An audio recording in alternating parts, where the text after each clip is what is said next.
Thanks, Paul. And I might take the opportunity, being the last speaker, to thank Nick, Sharon, Paul and the whole crew at RRS for a fantastic conference. Thanks, guys. A couple of things I might take advantage of, being the last person on stage. Cheers. We'll look after those ones for later. Hopefully, when I say hopefully, this will be the last time you'll see me presenting. We're actually looking for an MD/COO for Kin. I really stepped into the role in the short term. Unfortunately, that was 6 months ago, so short terms don't last very long here. The one thing I have noticed on the presentations, as we all come up on stage, we're in the mining industry because we're certainly not models. Those photographs, we've got to do something about those guys. We look a lot better than that in real life, I'm sure of it. So as you can see from the opening slide here, just the area we're in. So we're in the Leonora area, we're in the middle of the consolidated Leonora area with Genesis and Red 5 and all the stuff that's going on in there. There are a lot of small companies in that area as well. A lot of ones, too many to show on one slide. Too many of small scale that haven't got critical mass to do anything. Now that we do have money and we do have the expertise, maybe we can do something with that. So that's one of the strings to our bows. We've got cash. There's a lot of people in there. A lot of people that don't have money, we do, so hopefully we might do something with that. Base metals, very exciting, very exciting. So being the last speaker here, and Paul has assured me that nobody can have a beer till I'm finished, so I will try and make it as quick as possible. I won't take up more time than Simon did. So with this presentation here, so I'll get back in front of the microphone. With the presentation here, there's a couple of slides you'll see where we say we've got $2.8 million in cash and $25 million worth of shares. We've done another deal since then that was announced on the 14th of December. So further on in the presentation, you'll see we've got $86 million worth of cash and assets. A lot of those are tied up, it'll be about $15, $18 million in cash. The rest is tied up in Genesis shares. So we sold 600,000 ounces to Genesis. I'll get onto that a bit later on. With this slide here, I've been doing this for quite a while, and I'm sure you guys have all been here, and people say, why should I invest in you? And I ask them, what do you want to invest in? And overarching, the whole comment comes back to we invest in people, we invest in price, and we invest in a platform. So with Kin, we have the people. We have a proven track record, we've done it, we've made some money. We have a platform we call the price. So with $86 million in cash and liquid assets and a market capitalisation of $72 million, we've got more money than shares. We've got another 900,000 ounces which are valued at a negative enterprise value per ounce. So our goal here is to make those ounces more valuable, to make you guys realise they're more valuable, to invest in the company. And if we sold our 900,000 ounces we've still got at $88 an ounce, then we would have a share price of around 15 cents. We're currently travelling at about 6 cents. We don't differentiate between the board management. I mean, we are one group, so we all work fairly closely together. As I mentioned, we're looking for an MD at the moment, a COO/MD, CEO/MD. All those members there are active. And when I say active, we converse probably twice a week as a board, and some of us on a daily basis.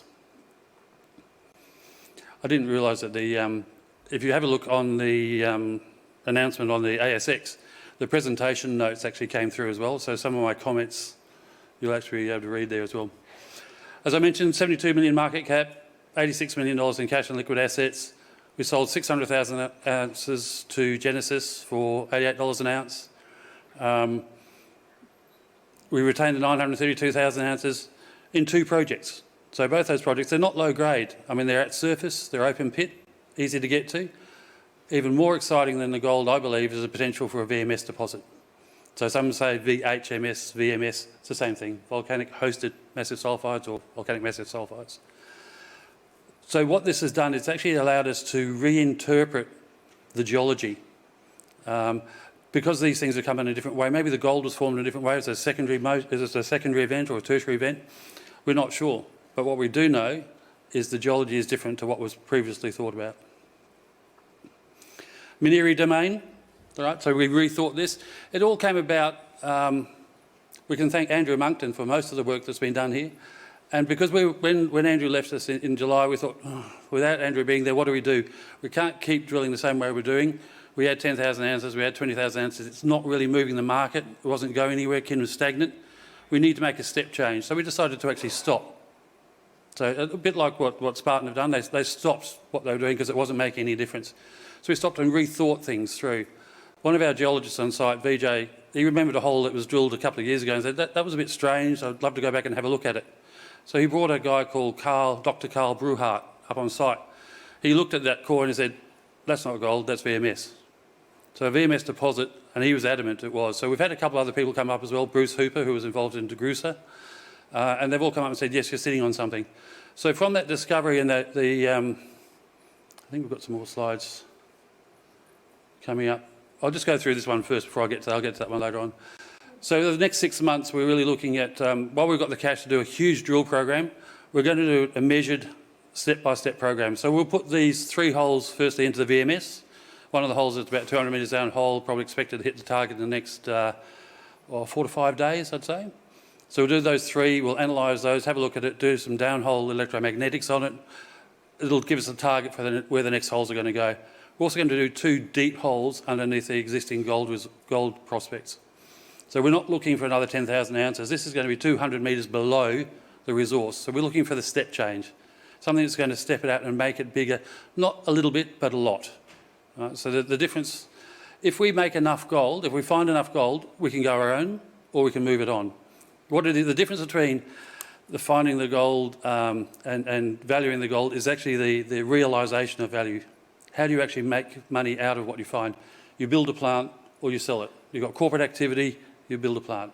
So something like that. Those are the 2 main ways you're going to make money for the shareholders.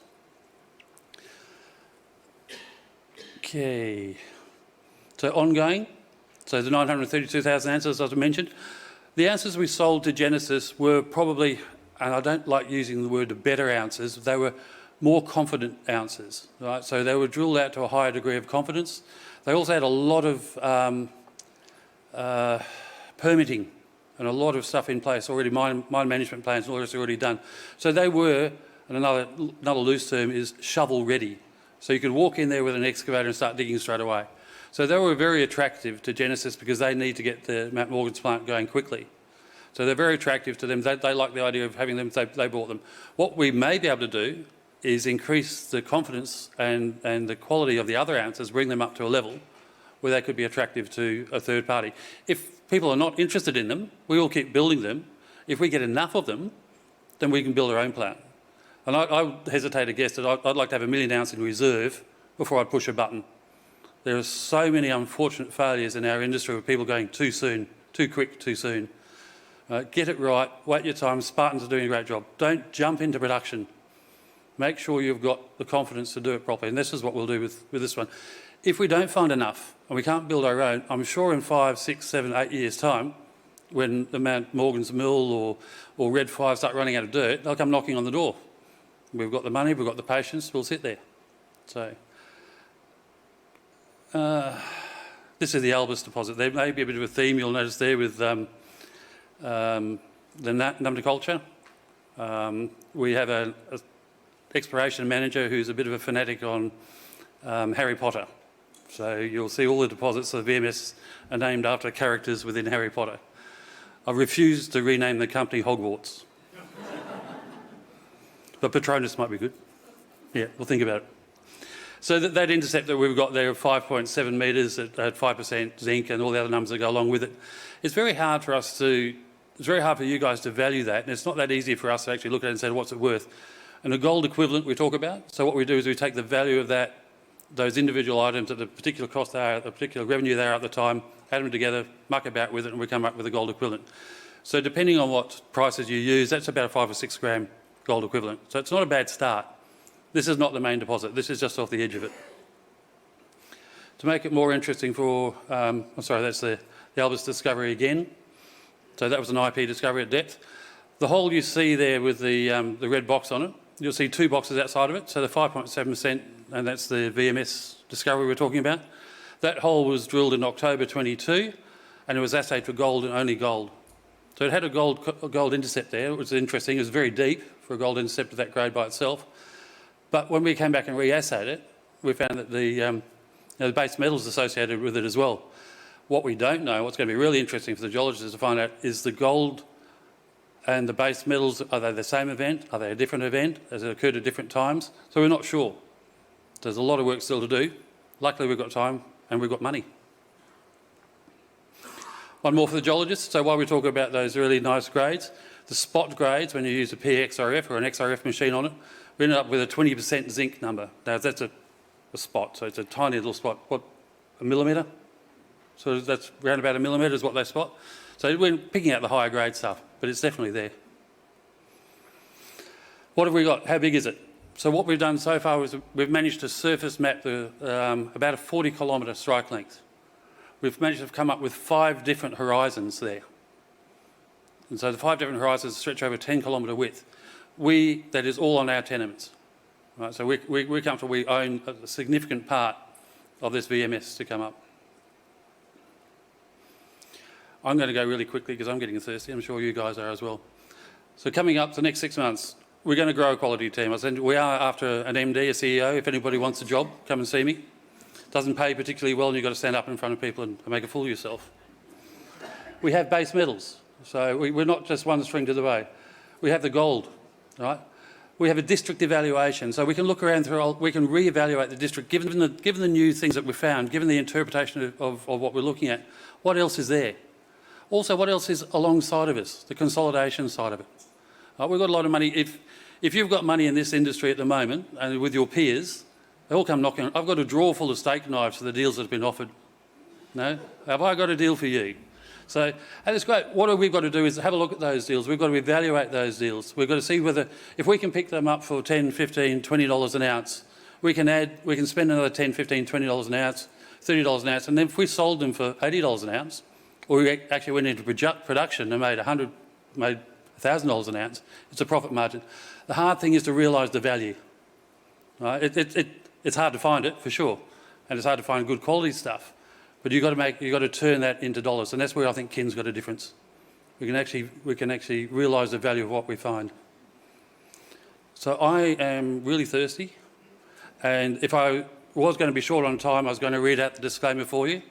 I've got 2.5 minutes, so if we start, no, I'll wrap up early. Thanks very much. Thanks, guys. Thanks, mate.